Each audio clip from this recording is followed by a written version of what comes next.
a session. I'm recording it so that I can send out it to you later on. So last week, what we started talking about was the development process. We talked about what the development process looks like. And then we also talked about the members of the development process, or the people that constitute the team in real estate development. And then we talked about the role that each of them plays. And then we've seen how important each person's role is.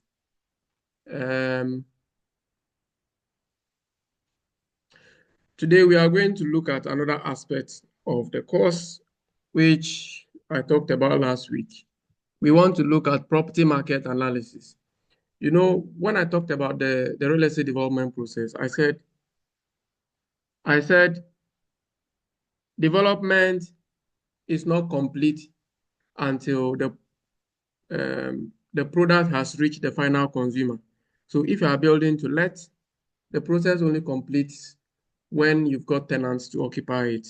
If you are building to sell, the process can be described as complete when you've finished development and then you've sold the property. But then the ability to know what kind of property to develop in order for it to be sold or let depends on how well you understand the market. You can't just get up and build any kind of property when there is no demand for it. And even when there is demand, you have to know what kind of product the customer is looking for so that you produce that kind of product. The same thing with the property market. You can't just get up as a construction person and you are building anything. You need to know what appeals to tenants. If you want to build a hostel, you need to know what kind of hostel students are looking for so that you are designing and building that kind of hostel to attract them. Now, your ability to understand these parameters depends on how well you understand the market. So any developer should be able to analyze the market. And we want to look at market analysis today. But then we can't look at that without understanding the concept itself. We all know what the market is. Every day you go to our market, especially our sisters. You go to the market, go and buy tomatoes and things and come and prepare food. The market is not just that place where they go and buy the things. The market is actually a mechanism or a process through which goods and services can be voluntarily exchanged between different owners. So it's the mechanism through which goods and services are voluntarily exchanged between a willing buyer and a willing seller. And it has to be a willing buyer and a willing seller because the market should be able to determine price. So when you are forced to sell something, if I put a gun to your head and I say, sell your phone to me for 1 cedi, you will sell that phone not because you wanted to sell that phone at 1 cedi, but because I've put a gun to your head. That is not a market transaction. So in a market transaction, there must be a willing buyer and a willing seller. And this is the most fundamental economic phenomena that we all know. In our everyday life, we are selling and others are buying. Others are selling and we are buying. In fact, even you being students of the university is selling its programs and you are also buying it. So market activities take place in different industries. And normally we tend to name the property market. We tend to name markets by the kind of things that are sold in them. So when you go to the one market, for instance, you go and see a place, it's tomato sellers that you find. You go and see a place, they say yam market, because if you go to that part of the market, they are selling yam. You go to a place, it is charcoal market, because it is charcoal they are selling in that area. You go to a place, It is the meat market, the animal market, because if you go there, they are selling different kinds of animals. So the name we give to markets often depend on, or is often dictated by the kind of product that are sold in those markets. For instance, we have the gasoline market, we have the financial market. When you go to the financial market, it is loans, it's money that people are selling there. We sell money. Then somebody will give you money and then as a loan, and you pay interest on it.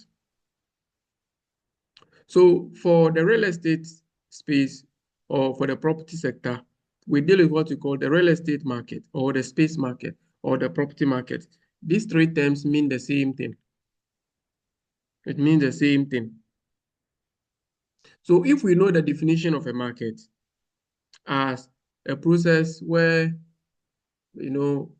a willing buyer and a willing seller will transact a business involving a product. Then if the product is property, then we can say that the property market is the market or the mechanism for the exchange or usage of real property. In other words, we can say it is the mechanism through which the right to use land or build space is transferred from one person to another. In fact, this must be from a willing seller to a willing buyer, or a willing landlord to a willing tenant. Now, in every market, there are two fundamental principles that keep the market going. We need to have a demand side and a supply side. If there is demand and there is no supply, we cannot have a market transaction. If there is supply and we don't have demand, then we can also have a market transaction. So if the university, for instance, has developed courses and mounted them, and there are no people wanting to study for those programs, the university cannot run. Now, if students also get up and they want to learn, they want to enroll on certain programs, and there are no universities running them, they cannot then study for those programs. So there must be a demand side and a supply side. And these are the two fundamental concepts that the property market operates on. Now, for every market to operate and operate well,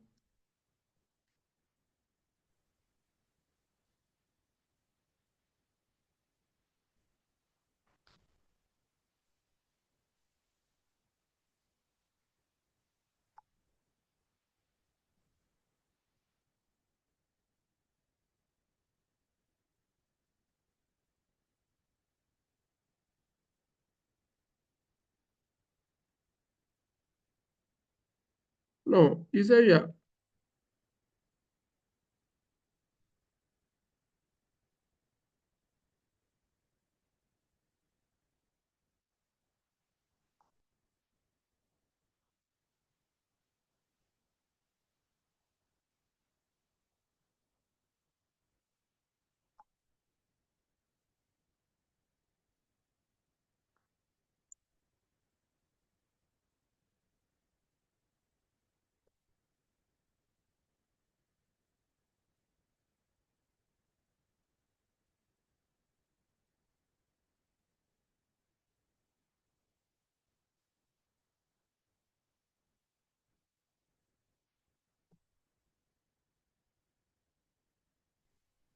Let me resume recording.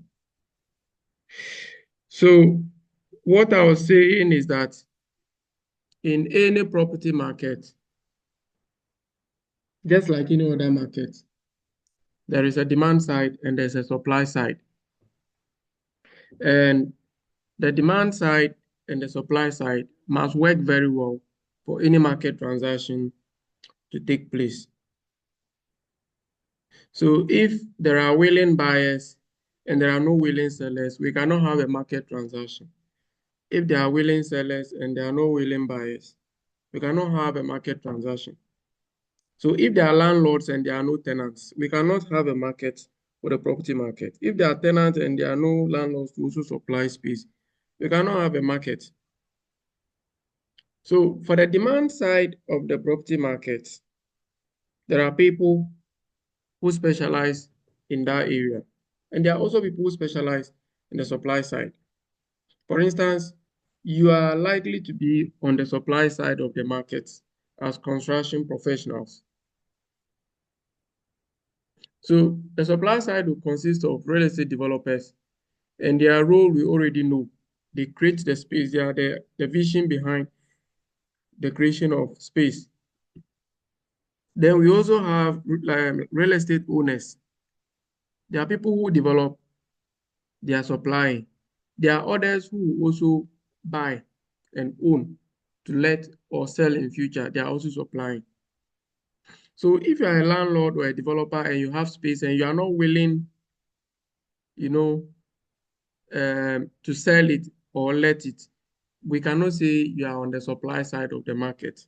So if you just build your house to live in with your wife and children, you are not, from our perspective, you are not supplying space. The demand side also consists of the users of space who use the space that the suppliers have provided, either for direct consumption or indirect use for things like production. So when we say direct consumption, direct use of the space is when you are using the space yourself. For instance, you've rented a hostel and you are staying there. That is a direct use of the space. When I taught you economics in level 100, I told you there is direct demand and indirect demand.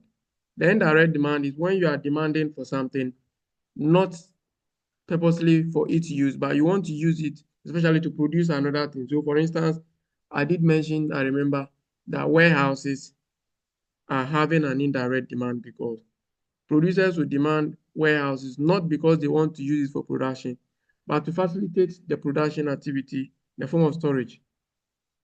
So people who would demand things like warehousing and all that, that is an indirect demand to be able to do another business.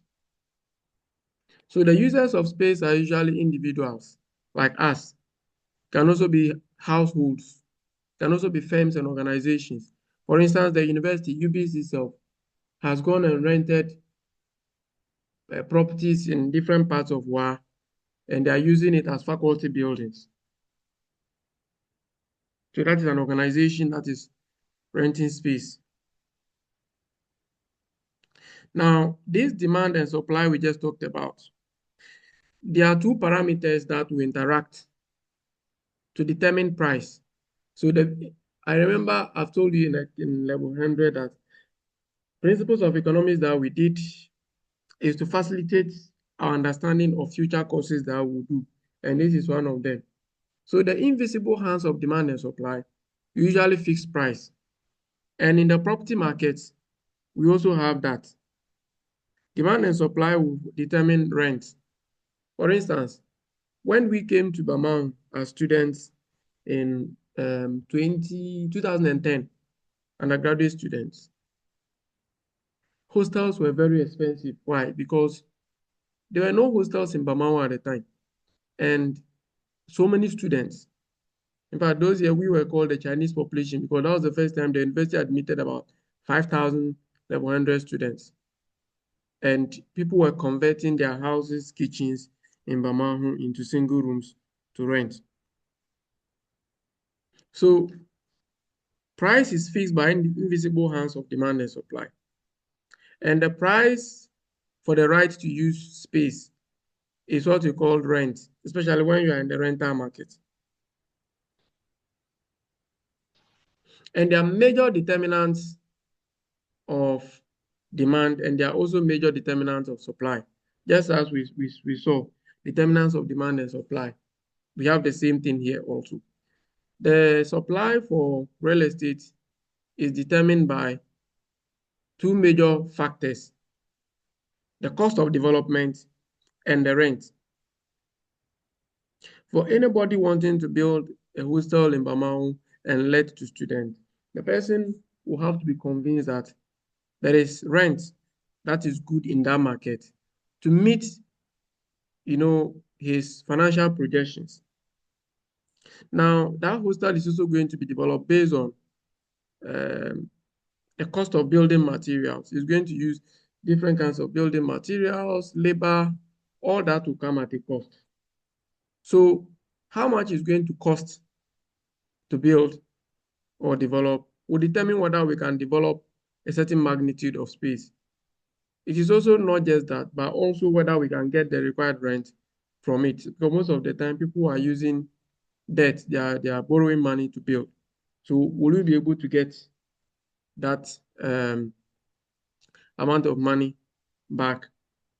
So for instance, assuming the cost of development for a grade A hostel in Bamau, for instance, is 200 cedis per square meter. So cost and rent are usually quoted per square unit. In fact, you are construction people. You know that even when you are doing cost estimation, you'll be doing, when you are doing bill of quantities, and you are estimating the cost associated with construction that you are doing.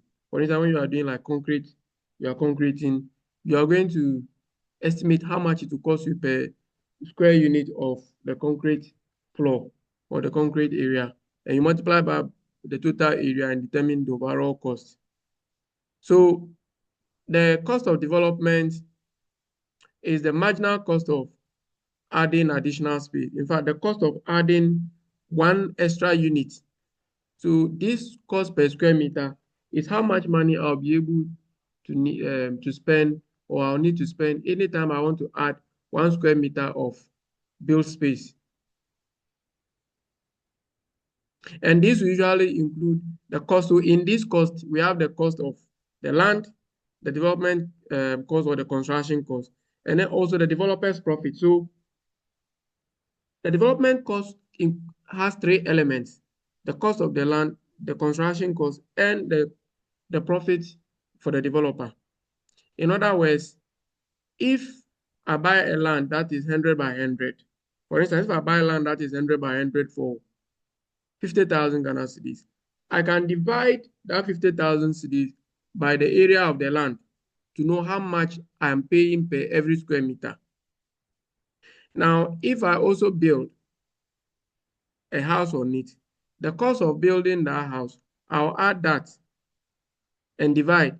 I'll add that to the cost of the land and now divide by the total area that the building is providing, because the building is actually sitting on the land.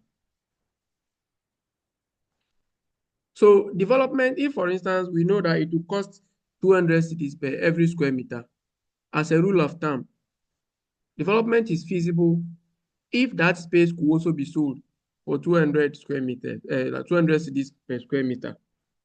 In other words, development is only feasible if you can break even. So what I'm simply saying is, if it costs you 200 cedis per square meter to build, at least you should be getting, if you are trying to sell that property, when you sell it and you divide by the total area of the space, you should get at least 200 cedis per square meter. And remember, these 200 cedis already includes the profit of the developer. So anything above that is extra profit or extra gain. So if it is going to cost me 200 cedis per square meter to build, and the market is only giving me 150 cedis per square meter, that means I'm running at a loss of 50 cedis. So development is not feasible.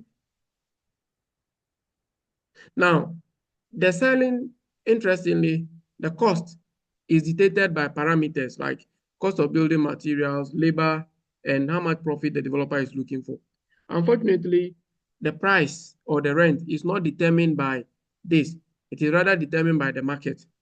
So what similar properties in the market are being sold for is what you are also going, because if you overprice yours and there is more of that kind of space in the market, all tenants will run to those ones and leave yours. So how much you can sell your property for, or the selling price, depends on what investors are willing to pay. And what investors are willing to pay also is determined by the income they know they can get from that space. So if you build a lot of houses and I want to buy, the price I'll be willing to offer to buy the house will also depend on how much rent I think I can get from tenants when I rent that house. Therefore, there is a relationship between the expected future rent, the present value of the building, and the construction cost or the current cost of development. In other words, it is the future rent we can get from a property that will determine whether we should build or not. Also, it is the future rent that we can get from a property that will determine how much we should be paying for it now. And that is also determined by the cost of development. Now, we have different types of markets, which you've seen. You've heard about monopoly in the market. And then we also heard about the perfect market. Now, the real estate market is an imperfect market. And when we say a market is imperfect, there are a number of characteristics that makes a market imperfect, which we are going to see. One of the reasons why we say the property market is an imperfect market is the burden of heterogeneity of the properties that are sold in it. In a perfect market, there are many producers producing same or similar goods. Therefore, there is no opportunity for anyone to, influence the price. The market that determines the price. However, the property market, we never say buildings are the same. Even if it's the same, like same design, same building plan to use to build them, we can never describe them as the same. Because there may be some elements in one. If you look at the pavilions, Pavilion 1, Pavilion 2, Pavilion 3, Pavilion 4, Pavilion 5, similar kind of design. But the quality of materials that have gone into one pavilion may not, in fact, Pavilion 2 is having glass doors, Pavilion 1 is open. You cannot say they are the same. Some pavilions have air conditions, others have ceiling fans, others don't even have anything at all. So in the property market, there is a lot of variation in the properties. For instance, things like the location even makes them different. So that's why you can have a 3-bedroom house in Wa that will have a very low rent. If you take that same 3-bedroom house to Kumasi or Accra, you can make 3-4 times the rent. Why? Because the location difference contributes to this. Also the use, apart from the location, another thing that makes property heterogeneous is the intended use. So if you develop a property and it's an office building, that property has a different use from a residential property. In fact, when you go to when the university decided to rent a property from a landlord, which was initially developed as a residential property, if the university decided to rent that property and use it for an office building, the landlord is often going to charge different rent because it's going to be used for a commercial reason. Also the age makes the properties different, the quality, the size.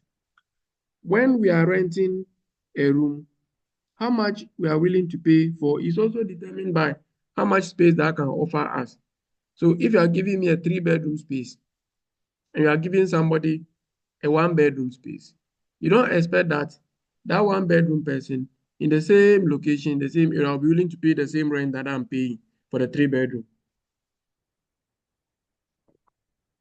Another thing that makes the property market imperfect is a lack of transparency in the mechanism that determines price. As we know, they will say a bowl of maize is costing this. A bowl of 1 bag of rice is this. 1 kilogram of meat in the market is this. Real estate is not like that. There's a lack of transparency in the mechanism that generates price. If I sell my house for a certain price, you will also sell yours for another price. In fact, it is difficult for me to know how much you sold yours for, especially in markets like our market in Ghana.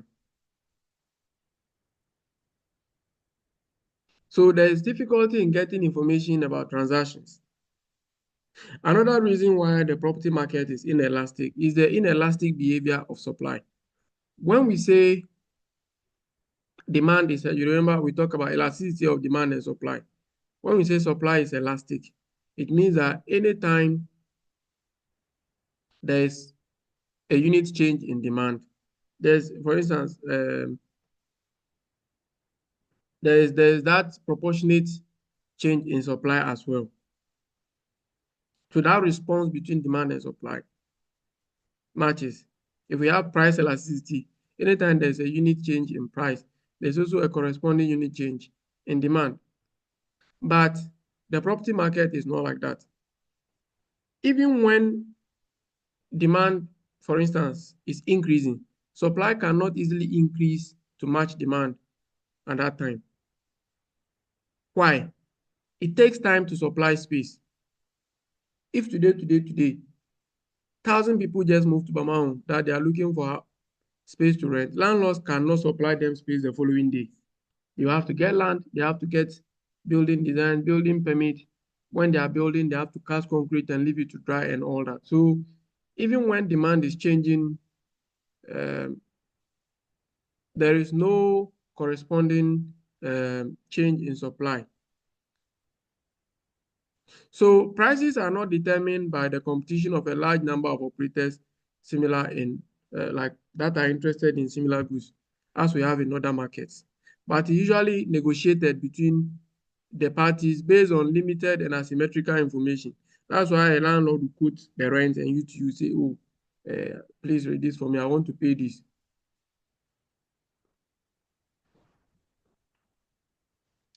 Now, the nature of the real estate market, as we said, is not a perfect market. What is the true nature? And it's not also like a monopolistic market. So what is the true nature of this market? The market for space finds its way between monopolistic competition and oligopoly. And when we say monopolistic competition, that is where there are a number of competing operators that produce similar goods. In fact, and they are sufficiently distant to allow the consumers to make a choice. So somebody is producing Technophone, another is producing Infinix phone. All of these are in the mobile phone market, but they are all producing Android phones or phones. And consumers have the choice to determine which of them they want. Now, in oligopoly, we have few sellers and market conditions are such that they prevent the entry of new players in the supply of that market. So in the real estate market, you see this also there. We don't have so many real estate developers in Ghana. It's just a few developers, and they are developing. In fact, sometimes they even have associations that makes it difficult for others to even want to join. Now, another thing is that buyers and sellers in the space market, they have what we call price searching behavior. They have price searching behavior. Landlords want to know how much other landlords have recently let. So even when you go to rent, they'll tell you, go to this hostel and ask. You go to Miller Hostel and ask how much they are charging. And you yourself, too, before you rent, you ask your friends, how much did you pay? So that you have an idea of how much you also pay your landlord. In practice, when you are in a market, you are supposed to have perfect knowledge of the market conditions before you make decisions. But in the property market, what happens is that you often have to make decisions without having the perfect knowledge of the market conditions. If I'm selling my house, you are negotiating based on what you think. You cannot know what everybody else has sold for similar property. In fact, we can do property valuation, use some comparable evidence, but that doesn't mean that that is going to be the sole thing that will affect the decision. So the nature of the space market in terms of inefficiency, so the space market is inefficient and it's imperfect. Why? Because of the asymmetrical nature of the market in terms of information sharing. It's not easy for you to find information in the market. And then we also said the supply of space is inelastic. In fact, we term it as a kink in it. I'll share with you the nature of the supply curve for space. You see that it's nearly a vertical line. Even when demand is increasing and price is increasing or rents are increasing, it will take some time for landlords to be able to supply new space. So this often brings what we call segmentation of the space market. Now, the real estate market is a complex aggregation of smaller or several sub-markets. And these sub-markets are determined by type and also location. So we say that the space market is location and type specific. For instance, when you come into the space market, we have what we call the office market, the residential market. We have also got the commercial market. These are segmentation based on type. We also have things based on location, like segmentation based on the location. So even though we are in the residential market, there is one part of the residential market that is in a prime location. There is another one that is also not in a prime location. That's why houses in East Legon will be expensive than similar houses if they are located in Kaswa. Now, within this segment, we also have certain limits. For instance, you can find in every segment, you can find some relative homogeneity or similarity between the products. So offices, you can find some similarity between them in terms of rent. So assets that belong to the same segment, we can consider them as similar products that will compete in search of the buyers through the price mechanism. So for instance, if I come and I want to rent an office building and you give me rent that is very high, I'll look for the next office building and ask of the rent. So similar properties in the same segment will be competing for buyers or tenants. Now, the extent to which we can substitute, now remember, we talked about complementary goods and substitutes in economics in level 100. And this also happens here. The extent to which we can substitute two properties can be measured using what we call cross-elasticity of demand, such that if they are substitutes, it means that the demand, the increase in the price of one will lead to low demand for that one and increase the demand for the other one. If there is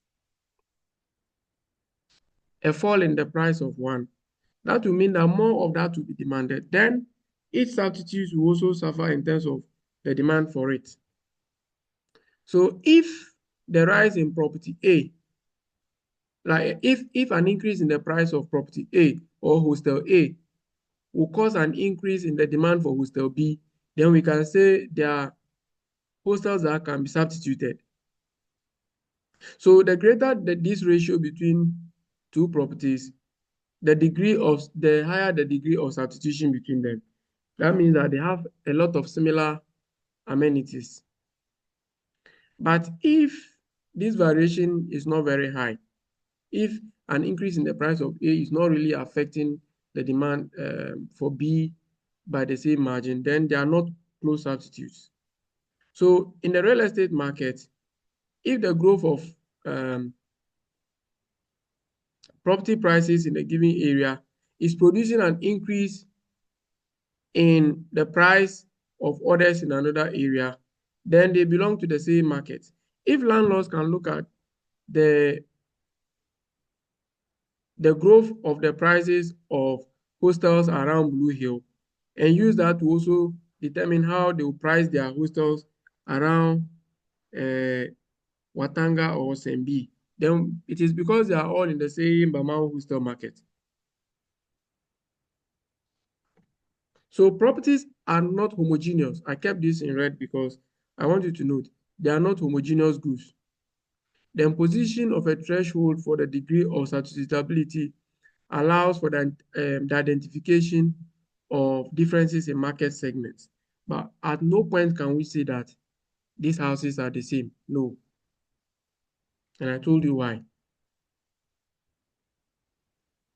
So I already mentioned that segmentation can be seen along two lines, either by location or type. Similar properties in different locations will attract different rents. Different properties in the same location will also attract different rents because they are not the same type. But normally, you cannot easily, for instance, like with the location, it's not, as for the type, you can easily see the variation because if it's an office building, you know. If it is a residential building, you know. But when it comes to things like the location, your ability to define the boundaries of a market is not something that is very easy to demarcate. So for certain types of buildings, we can have things like regional markets or even certain kind of buildings. You can have regional markets, national markets. Just like the way we can sit down and talk about the price for petrol across the whole Ghana, we cannot talk of the cost of 3-bedroom houses across the whole country. We can talk of rent for 3-bedroom houses in Wa as a market. We can also probably look at the Upper West Regional Market for housing, where we can analyze rent and find average rents within the region. So the segmentation of the space market will usually be, for instance, when we are looking at segmentation of the market based on location, we usually use what we call metropolitan statistical areas or MSAs. So if you take WA, for instance, WA is a metropolitan statistical area. And MSA refers to a city and its surrounding suburbs. So for instance, if you take WA is an MSA, and places like Bamang, Danko, Sombo, all these areas around WA are also suburbs of WA because they depend on WA for certain things. They depend on WA economically. When you go to an MSA, you see that social, economic, and cultural integration. Same language, same markets.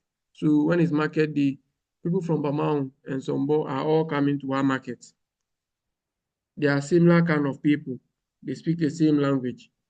So things like cities like Kumasi, Accra, Sunyani, these are all examples of MSAs. Tamale. Smaller communities have all been drawn into the city. So the main factors for real estate segmentation, I already mentioned location. And the factors that will determine how good or bad the location is determined by things like the quantity and the quality of infrastructure and services that are there, accessibility, environmental characteristics, social context, and the general outlook of the area. So whether there's high crime in that area, it will make it a favorable location or not. If the crime is very high in an area, for instance, Paguri, they used to steal, students can just go on vacation. Those days, and before you can, somebody has just come with Nyaba lorry to come and collect everything. In fact, I remember in 2011, they came and emptied the room of one of our colleagues. They emptied the room, took even the carpet, and she said even her panties that she bought, like dozens of panties that she has not used, they took them. So it got to a point where nobody was willing to stay in Paguri because of the crime. And when you go to East Legon, for instance, why is East Legon as expensive as it is? It has certain amenities that other, like even the airport residential area. So certain amenities that other areas do not have. Then the property type, we also talked about that. Residential, commercial, office, industrial. Properties that are commercial properties will often attract higher rents than residential. Then we can also look at the segmentation along the typology of the building, the size, the design. That's why we can say we have grade A or prime office buildings, grade A, grade B, grade C kinds of office buildings. Then we also have the quality of construction. We can talk about whether this is a luxury building, this is affordable housing. All these are different segments. We can also describe the segments by the types of tenants. For instance, um, some tenants will be rated as triple A tenants based on credit history and how credit worthy they are. There are also some tenants that will be classified based on the risk that is associated with having them. For instance, if it's just a very newly started business that is renting your office space, you're not guaranteed as to whether that business will, will see the light of the day and will be able to continue to stay there. Now, segmentation affects rents. So the segmentation usually leads to different kinds of rents for physically similar space from one location to the other. I mentioned earlier on, because of the segmentation in the location, a 3-bedroom house in Wa, the rent it will attract, if you have a similar 3-bedroom house in Accra, to attract very higher rent than the one in Wa, just because of the location.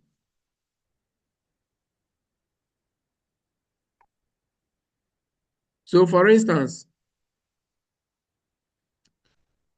if you have a hostel, if you have your friends who are staying in Accra who are schooling in Legon and other areas, you ask them how much they're paying as rent per year and compare that with the rent you're also paying in Bamao, and then you see that you are not really paying anything. You see that you are not really paying anything. So if you go, even in Wa, if you decide as a student, you decide to go and rent a room in Wa town itself or somewhere, the rent you'll be paying for that room will not be the same as if you are going to rent a similar hostel in Bamao. Because in Bamao, there are more students there, so the demand, because every student wants to be closer to the school. That's one of the things about location. So that will lead to differences in rents. So for you to be able to develop and sell or let, you have to be able to analyze the markets. You have to be able to analyze the markets and determine what kind of product to develop, when to develop it, and when not to develop. If you cannot do this, you can find yourself in serious problems. You either build the space that tenants are not looking for, or you build the quantity of space that the market is not calling for. So either you are building less or more. And each of these has an implication on the rents as well and the overall performance of the market. This is the reason why you need to analyze the market. You need to do some kind of market analysis. So what is property market analysis? Property market analysis is simply the use of practical analytical tools and procedures to help make decisions involving real estate. In fact, to help make market decisions involving real estate. And it is aimed at helping decision makers in real estate find answers to certain questions. Market analysis is to help you as a developer find answers to certain questions before you even make a decision. And it is not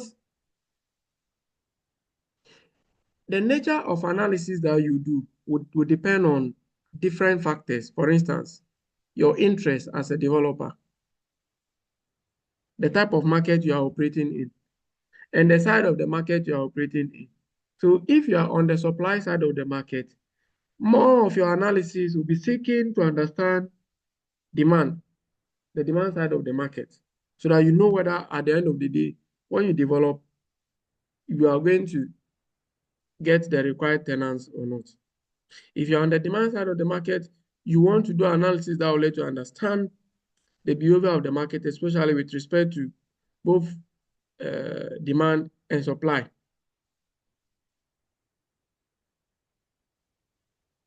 So typical questions that you'll be asking yourself or you'll be wanting to find answers to in any kind of property market analysis will be,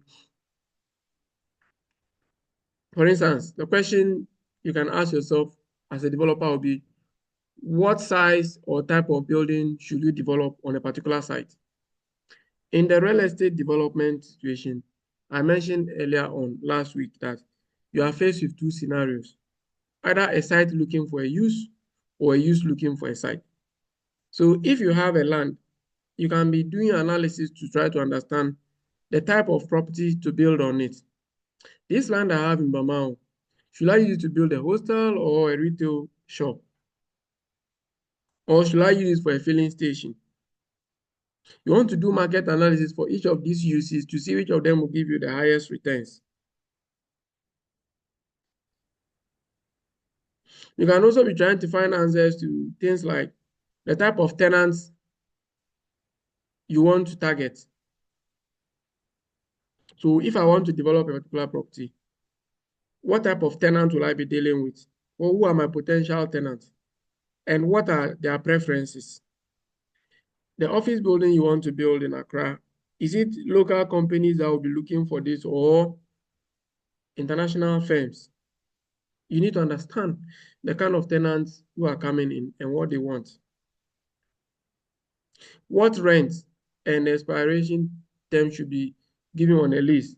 In this market, how many years do people usually expect tenants to take property for?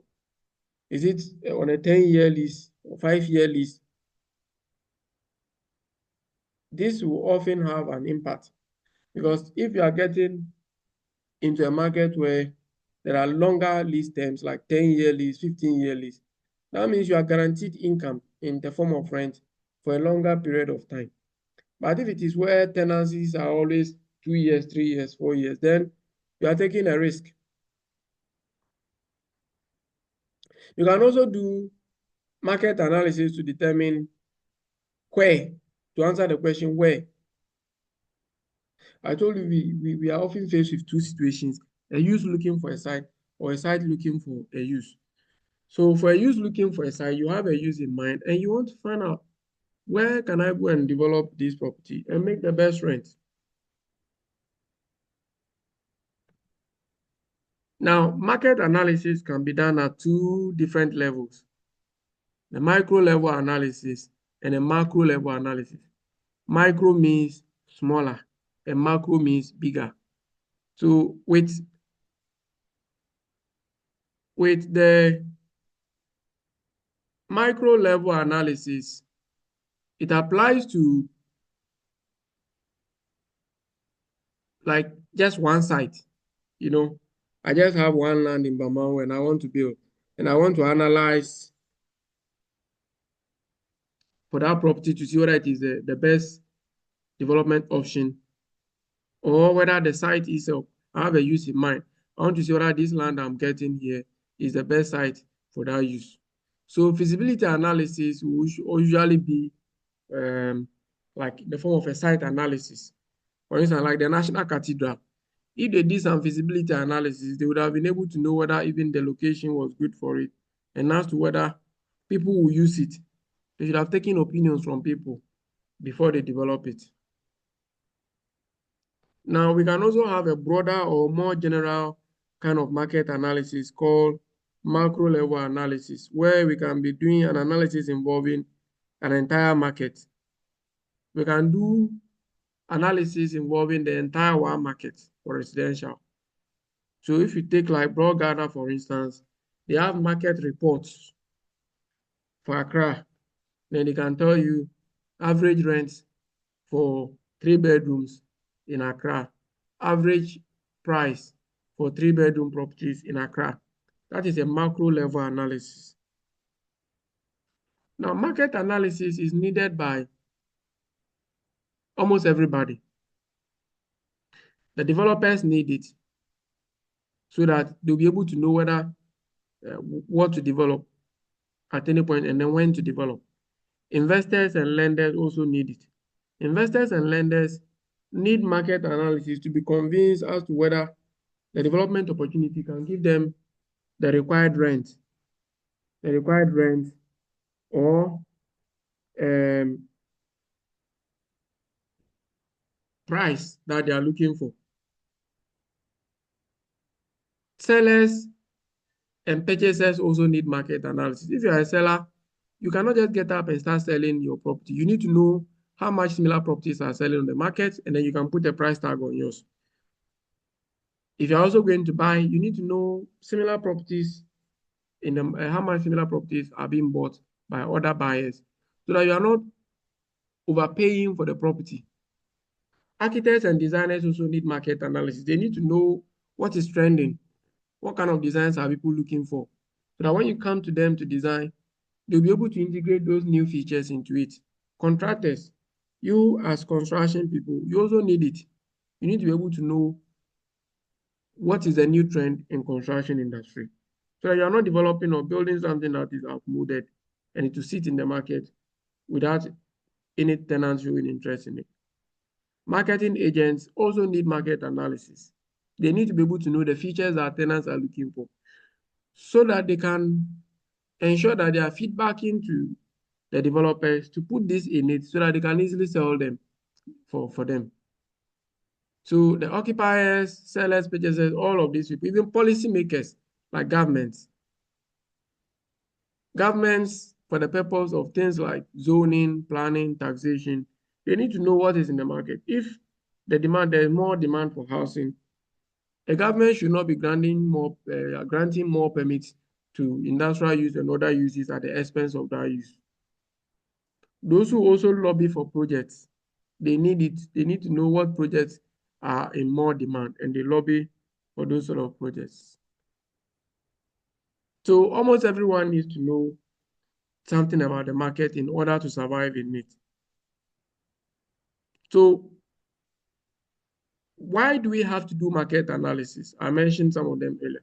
First of all, to justify an investment to a board, you are working in a firm and you, as a fresh graduate, you are telling your bosses that they should come and build a hostel in Wa. You need to justify to them as to why they need to put that money into that hostel development instead of going to develop in another location. We also need market analysis for what we call site purchase modeling. And if we finish this course, I'll show you some residual valuation that I gave to assignment that I gave to students at MS Real Estate student at Kingston University that I've been teaching. And some of them did some really good modeling. I'll show you how an understanding of rent and market parameters help us to understand to do site modeling. We also need it in loan applications. If you are going to borrow money from a bank, the bank wants to see that the property, when you finish it, the rent you are going to get from it is enough to pay the loan back. They want to know that you can, after selling this property, you can actually pay back the loan. So in actual sense, is the market, you understand of the market that will let you able to do cash flow analysis that will convince your lenders to give you funding or not. The marketing, I talked about why marketing agents need it. Also, we also need it to show planning need. So the planning authorities will often want to know the current need in the market. And then they'll plan along that line. And this is not exhaustive. So there are so many other reasons. So in essence, being able to understand the market or do market analysis will help us know the kind of building quality that occupiers are looking for. It will help us also know the quantity that is needed in the market so that we are not overbuilding. Because once there is oversupply, there is surplus. Once there's surplus, it means that rents will fall or values will fall. It also helps us know the location. Then the timing. In fact, the quality, the quantity, and the location, everything can be right. But if you don't develop at the right time, you can lose money. For instance, if university often opens in September and you know that that's around the time students will come and be demanding space. If you wait and you are going to complete your construction in December, by then students have rented other people's property. You will complete and you have to wait till the next year September. So if you observe, when anybody is building a hostel in Bamao, it is when it is nearing, when it is drawing closer to the reopening of school that they will all come and be doing their renovation and trying to do things to complete. So market analysis will also let you understand the relationship between the cost and the value of your development. How much is it costing you to develop? How much can you also get out of it? But the difference between these two is what will tell you whether you are making profit or you are making a loss. Now, which markets, because we said markets can be analyzed at the micro level or macro level. Which markets do we often analyze? The retail market, we can analyze the retail market.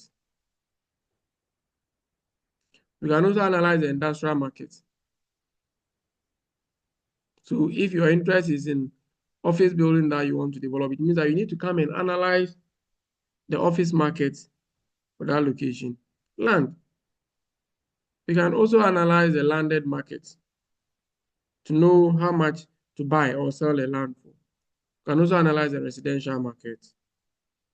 And things like even leisure, even hospitality.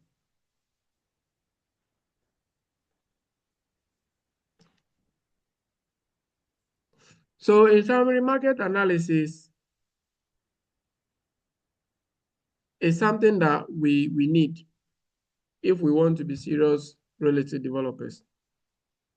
And the markets are often created, as we said in summary, the markets are often created at the intersection of or where the needs and desires of the market users or those who be demanding space meet the ability of the suppliers to also supply the space. So mostly in market analysis, you are going to be analyzing demand drivers. You are also going to be analyzing supply drivers so that decision makers in real estate can then identify the best opportunity that is fit for the market. They can also identify and mitigate risk. So if I come and do analysis that I want to build a very huge office building in Bamao, and I find out that there is no really demand for office buildings in Bamao like that, it is market analysis that will let me know. So I can analyze the market. For instance, if it is a site, I can analyze and see the rent that I can get from an office building. See the rent I can get from a residential or like a hostel if I build. Also see the rent I can get from maybe a retail. See which of them will give me the best rent. Then I'll develop that. So that translates to the next point. It will help us decide on the right type of development. And then also the right amount to develop. You don't just get up and build a hostel of 1,000 rooms when the demand is just showing maybe a need for about 150 or 200 rooms. That would be a problem. To also help us determine the right location, the right time, and also put the right price on our development. Now, there are key steps that we have to follow in market analysis. There are key steps that we have to follow in market analysis. And this is not exhaustive. So what I'm going to share with you doesn't necessarily mean that every market analysis will have to follow those steps. In fact, what you are seeking to achieve and the type of analysis you are doing will determine the steps you take. So this can vary from person to person. There's no standard process. It will depend on three key things like who needs it, why they need it, and what market they want it for. That will determine the steps. So for instance, if I'm analyzing the market involving retail properties, I may not take some of the steps that are in the market analysis for office buildings or residential buildings. But then there are some general steps that you can see in almost each of the steps, and we have to consider them, or we need to understand this. Mostly when you are doing market analysis, you need to analyze the national and regional economic trends. For instance, if I'm doing the analysis for the demand side, the ability of students to pay for hostels, the rent, the money the students are going to use to pay for hostel is coming from the income that their parents are making in the form of salaries. So I need to understand the economic situation in the area. On the average, what is the minimum wage? What is the average salary of workers in the area?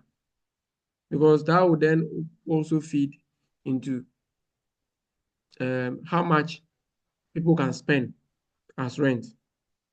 You need to also identify the segment of the market where your client is interested in. So if your client is interested in office building, you don't go and spend chunk of the report talking about residential. In that client will not make any meaning out of it. So you also need to be able to define the market area. If I'm talking about office building for which area? Maybe airport, the airport area or Accra Central. I need to be able to define the market. And in most reports, you see like a map that has actually demarcated the area. You also need to analyze the economic profile and trends in the area. Demand and supply drivers, you need to talk about them. You also need to talk about the demographic profile and the trends in the market. If you are talking about demand for hostel in Bamau, this demand is coming from students that the university has admitted. So you should be able to understand the trend. What is the trend in terms of admissions? How is the student population growing? 5 years ago, the population was this, or last year, the admission was this year it is this. So you can predict and say over the next 2-3 years, student population will be this. The university is introducing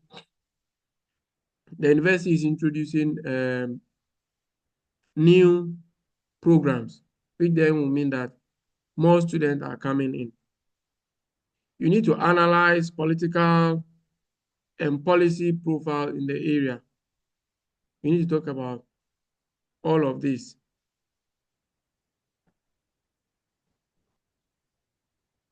You also need to analyze the demand indicators in the market area and the supply indicators in the market area. What may apply to one market area will not apply to another market. So, for instance, Bamau, I understand that the demand is dependent on student admission. So, it is a parameter that I cannot leave out when I'm analyzing demand.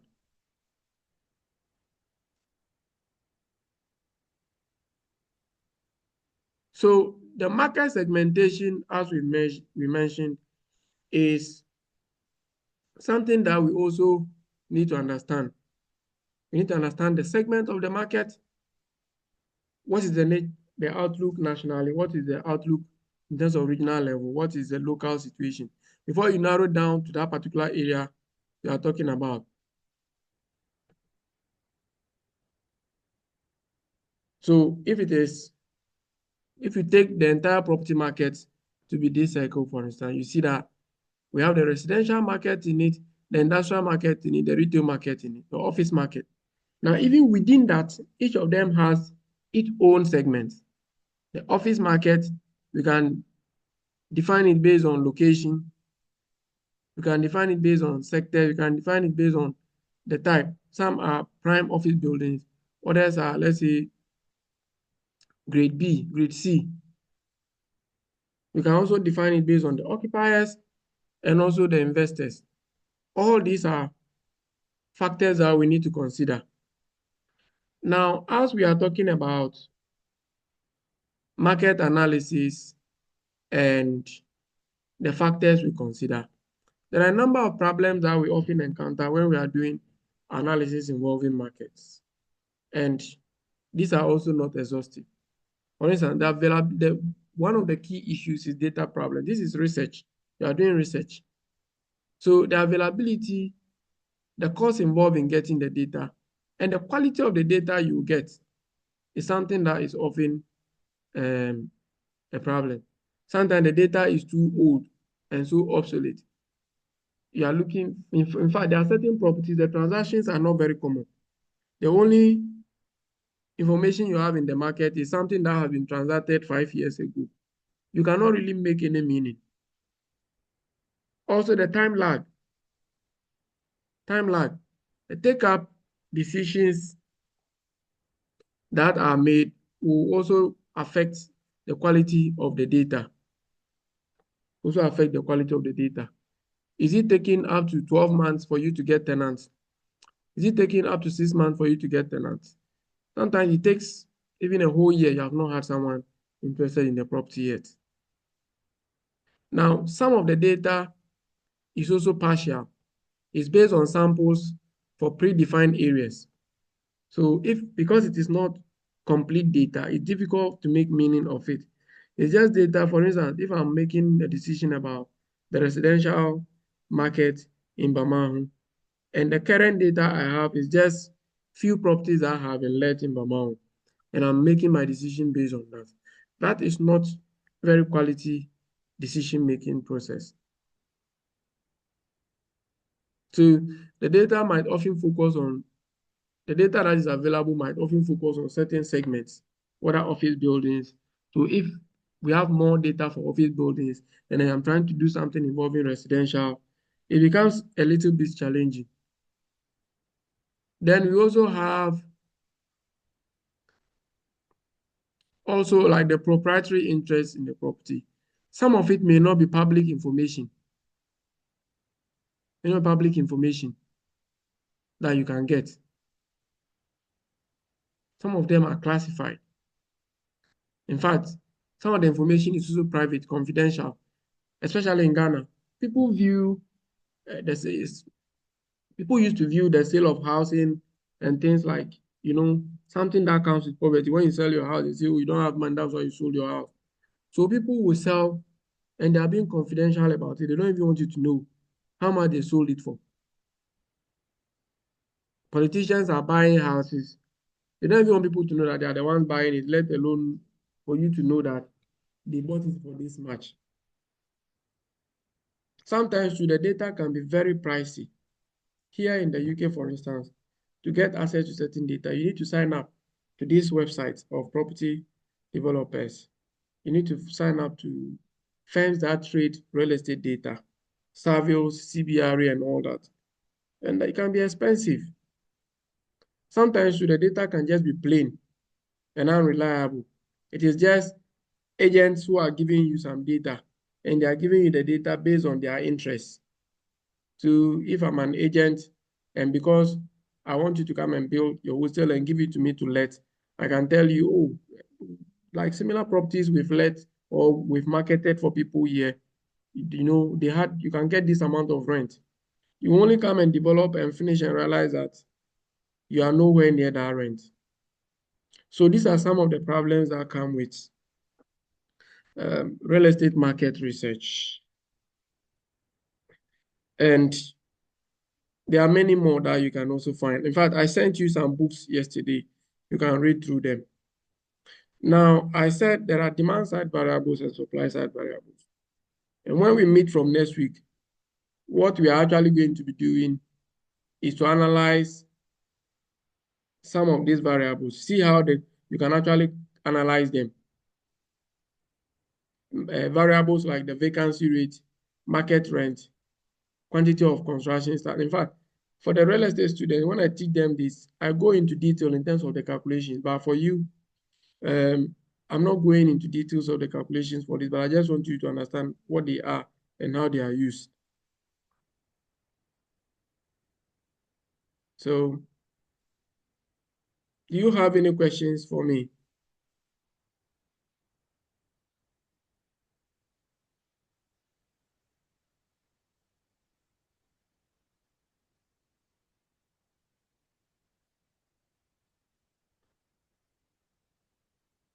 Do you have any questions for me?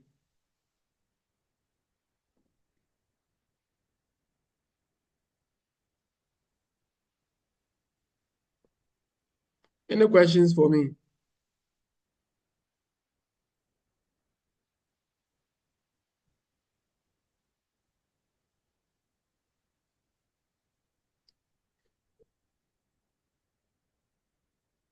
Hello?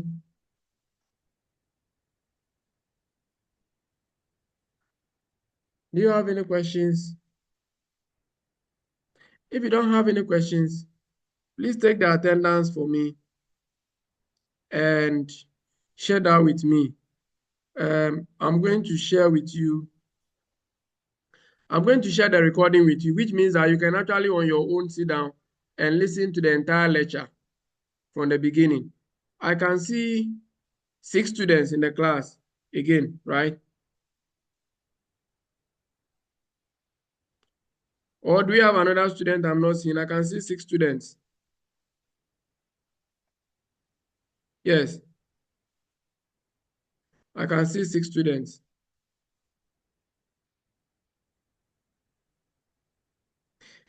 Who is sitting at the back? Is that also one of our students? The one in the white? Oh, okay. That's Doc himself. No, I'm seeing 5 students then out of 9. That's good. Doc, please, we had an issue today and that actually delayed the lecture. I think some students came. I don't know which class they are coming from. They came that they were having a lecture here. Posha, do you know which class they are coming from?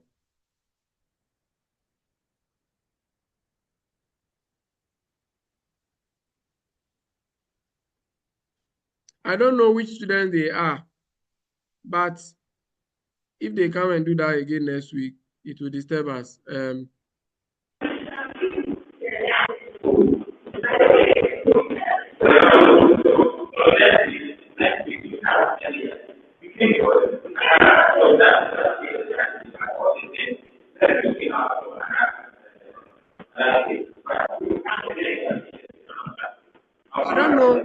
I don't know if they have left or they are in a different room in that building having probably they don't know the room where they are supposed to be.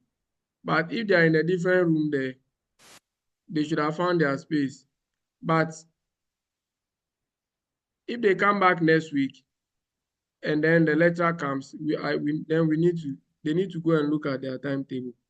But the data, we've been having internet issues, and today I asked the TA to hotspot his phone so that I'll see if that will work better. And it looks like using his internet has really helped than the router. I don't know if there was no data on the router.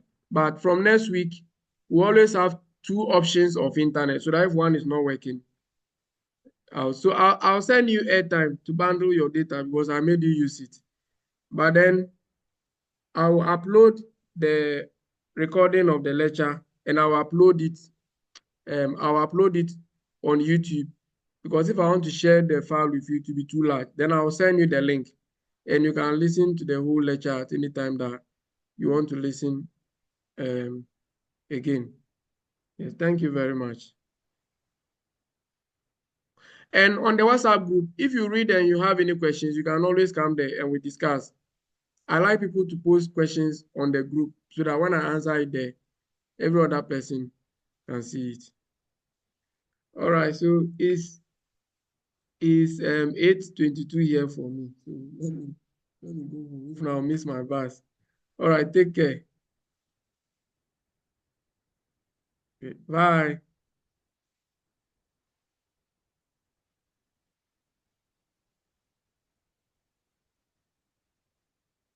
Please just send me the attendance.